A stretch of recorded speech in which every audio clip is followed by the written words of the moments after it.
I was left for dead. That's how my journey in entrepreneurship started. I left the corporate world and my finance and MBA degrees behind me to share my story. Welcome to That Entrepreneur Show, where resilience meets hustle.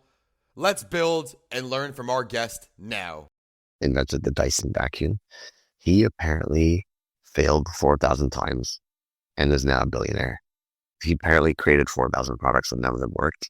What I want to know is how in the hell did he keep going at 500 failed, 1,000 failed? Where does that self-belief come from? Where does the money come from? Where does the grit come from? What the heck does it take to fail 4,000 times?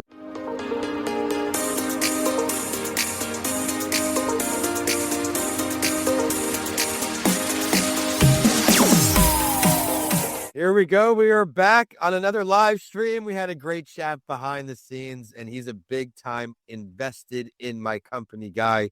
I'm really excited to share Matt's journey, but let me preview a bit because he is the finance guy in entrepreneurship. As you start to scale, you got to pay attention to certain things, and he'll be able to cover all of this as the founder of 8X, former senior partner, CFO in private equity, as well as doing fractional CFO work. So stay tuned to the end to find out how to get in touch with him. But he's got a track record of turning 6-figure losses into 7-figure profits and driving 300% year-over-year growth. And yes, you heard that correctly. I'm not gassing it up. Matt, thank you for joining us here on That Entrepreneur Show. Thank you so much for having me. Oh, I'm excited to dive more into this story. We're going to talk about managing finances, scorecards to track metrics, of course, along with his journey. So everyone, welcome back to That Entrepreneur Show. Thank you for keeping the show a top 2.5% global show.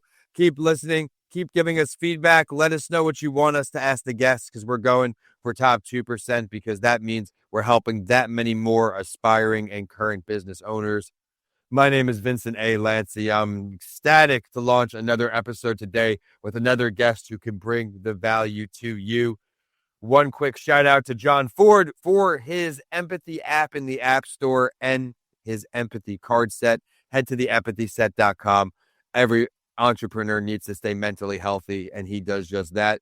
If you are viewing on, we've got his website right here for you to check out as you're listening. But Matt, let's go back to basics, back to the beginning. Why did you want to become an entrepreneur? I just wanted to do something really hard, I think. I had worked in businesses and I had helped owners scale their things. And I was like, I just want to make all the decisions. And I looked at doing like vinyl card wrapping. I looked at like this window film thing. And I went to this convention and I just couldn't find anything I really wanted to do. Again, when I was working in private equity, I got to do really hard stuff. But I was like, man, the managing partners get to make all the decisions and they have to make sure it all works. And then a friend asked for some help with his business on the finance side. So I was helping him. And then a friend of his friend asked for help. And basically I was like, oh, there could be a business to this. And then I saw my opportunity to take on that founder CEO role. And, that was 5 years ago. And here we are now. But I just wanted to try something really, really hard, I think. I love how you just highlighted, hey, you've got resources right in front of you. Your friends are right here. Have the courage to not be shy and let them know what you're doing, because if they're going to put you down, they're not the right friend for you. I've unfortunately dealt with that a lot. As an entrepreneur, it gets hard, but you have to pitch this because, hey, not just about who's a target customer when you're networking. And I learned this with actually podcast guests like today. But who do you know that has such a big network that may have some people in that network that's a target customer? Being strategic with your networking, having the courage to do that. Thank you for sharing that.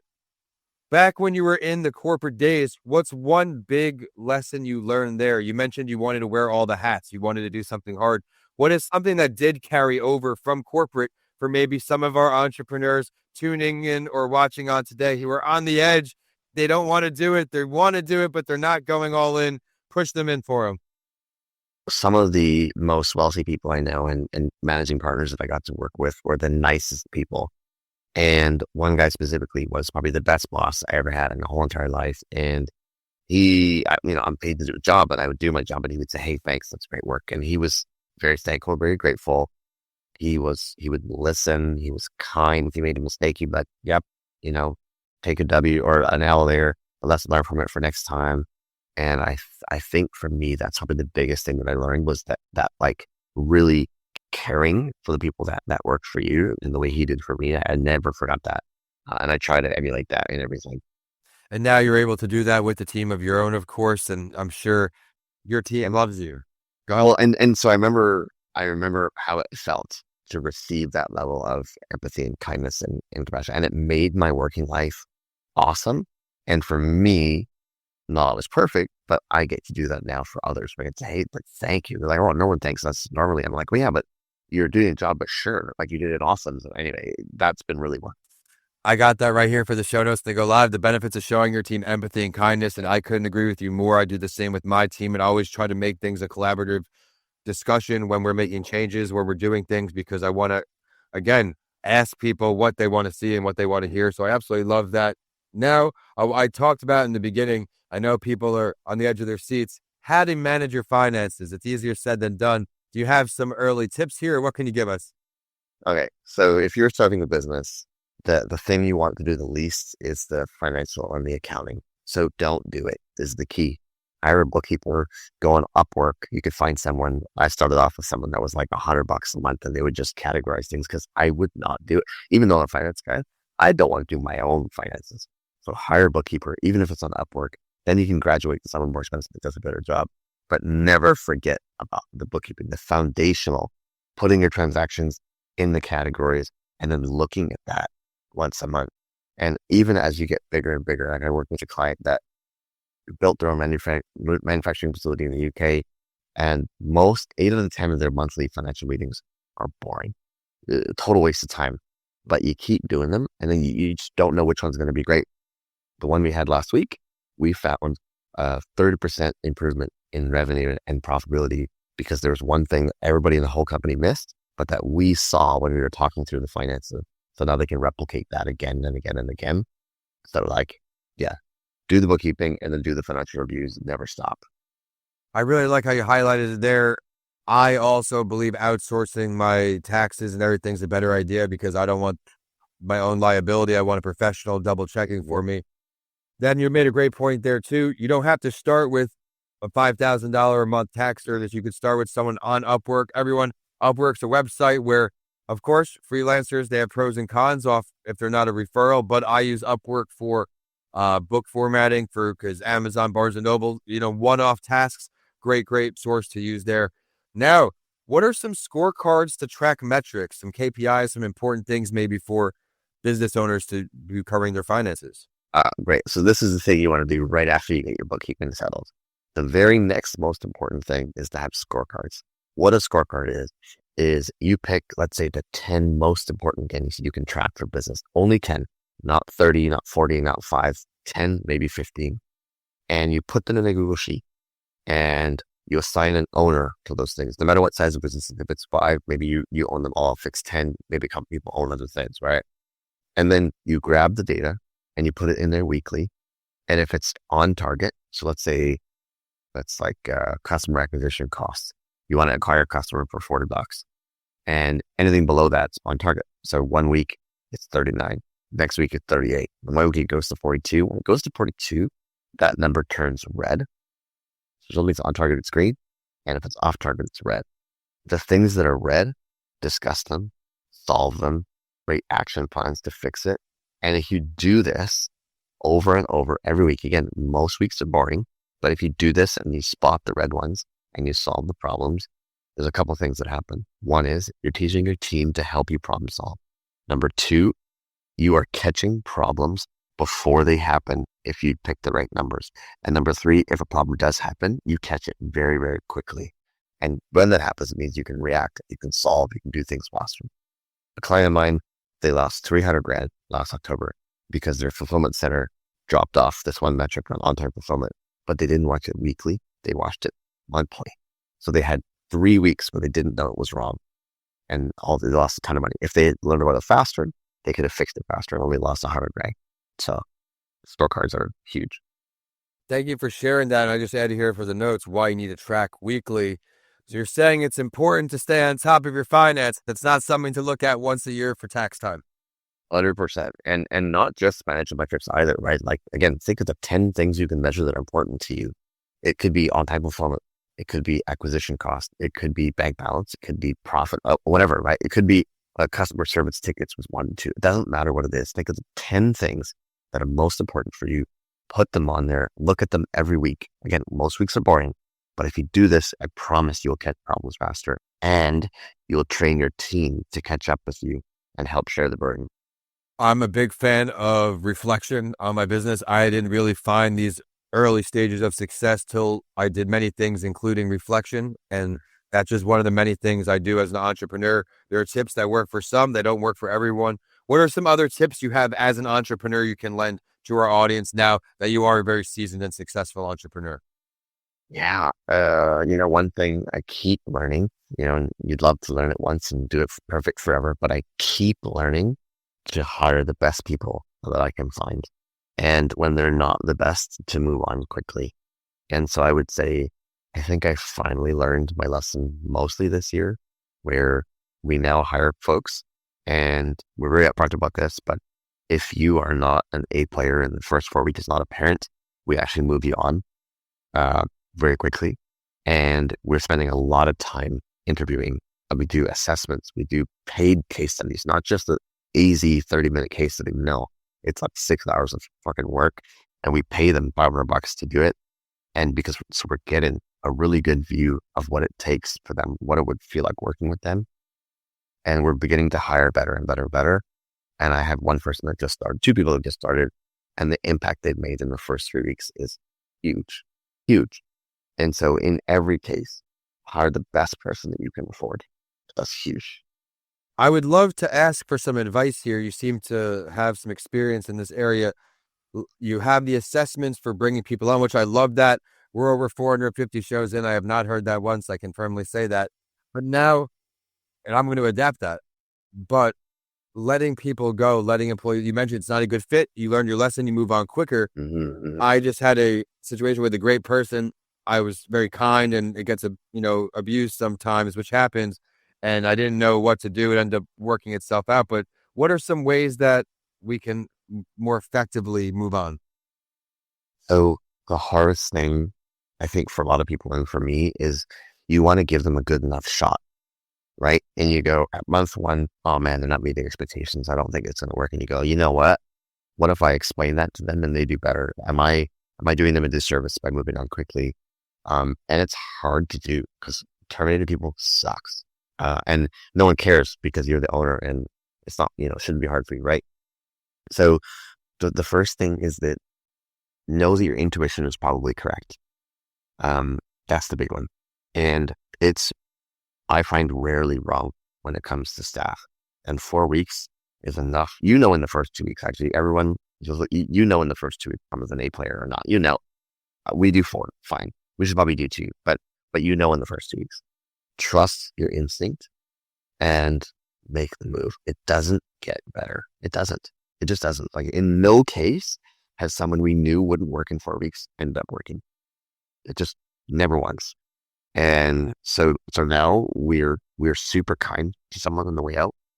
We explain to them that, look, we are very selective.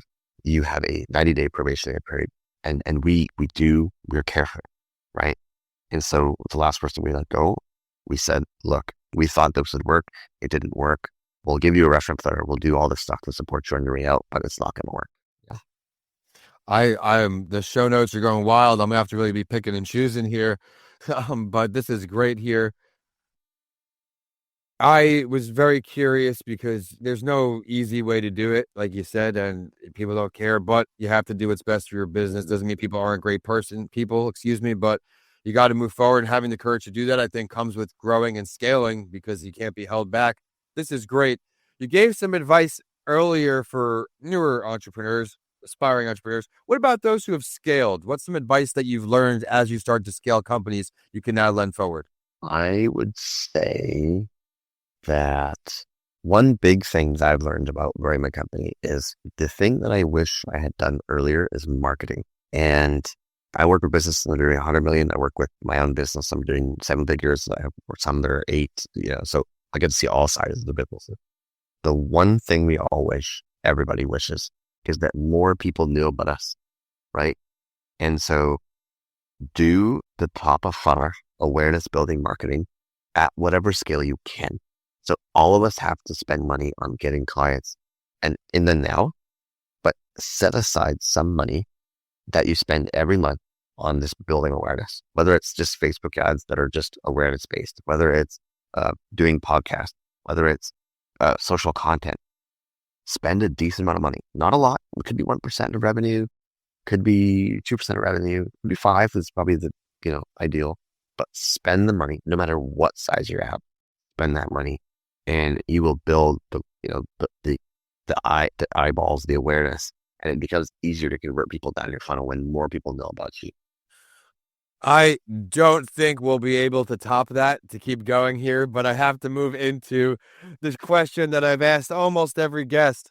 Which entrepreneur throughout history, if you had the choice, they could be dead or alive, but I asked someone that you have not met yet, would you choose to sit down with, have a conversation with, and pick their brain quite a bit, of course? I just learned about the guy, I don't remember his name, the guy that invented the Dyson vacuum. He apparently failed 4,000 times and is now a billionaire. He apparently created 4,000 products and none of them worked. What I want to know is how in the hell did he keep going at 500 failed, 1,000 failed? Where does that self-belief come from? Where does the money come from? Where does the grit come from? What the heck does it take to fail 4,000 times? Because I just heard Naval Ravikant on the podcast. He was saying entrepreneurship, fail a lot and fail quickly and just iterate at whatever you do, you'll just win. But like 4,000 times is so many times to fail. I just want to know how he could do that. Oh my gosh. I mean, it certainly is inspiring. Even now, at the end of the day, I'm coming on my 12 hours a day. I started at 3 this morning, and you always hear little things like that can give you the extra hour. Right now, of course, we've got a few more calls, but listen, I want to delve deeper. Where would the meeting go down if you could pick the location too? It would be in a cafe in Paris. I love just the side of the road with the chairs and a little table and a croissant and a latte and stuff. We would be there. Out of a movie there, huh? I love it there. Yeah. Is that a good travel spot for you? I've been there twice and we are going to go back for sure. All right. Well, everyone, I hope we put you on, not just some business advice, but some traveling aspirations. It is great to take time away from work. It's something I didn't do for a while. Go, then burnout and all these things. Now there's intentional days off and, of course, days away from the state of Florida, especially come hurricane season coming up. But Matt, I can't thank you enough for taking the time to join our community here on That Entrepreneur Show. Where can we find you online? I am on LinkedIn. Just look for Matt Putra. That's my name. I'm on Twitter as the e-commerce CFO. And those are the 2 big places. So you can look at my website too, which is on the screen. All right. Yes, of course, everyone, if you're catching out the video or some video clips, or if you're with us live, or one step is just on the LinkedIn or YouTube pages, 8x.co. Be sure to head there. And my name is Vincent A. Lancey. You can learn more about me by searching for Vincent A. Lancey or vincentalancey.com. I do want to show some love to our show partner. He helps all of us entrepreneurs stay level-headed. And that's, of course, John Ford with the Empathy Set. Head to empathyset.com. And then entrepreneurship, we have to remember to take care of our mental health. You know that from me. John Ford's doing great work out there. And also Coming Alive podcastproduction.com to get your podcast journey started today.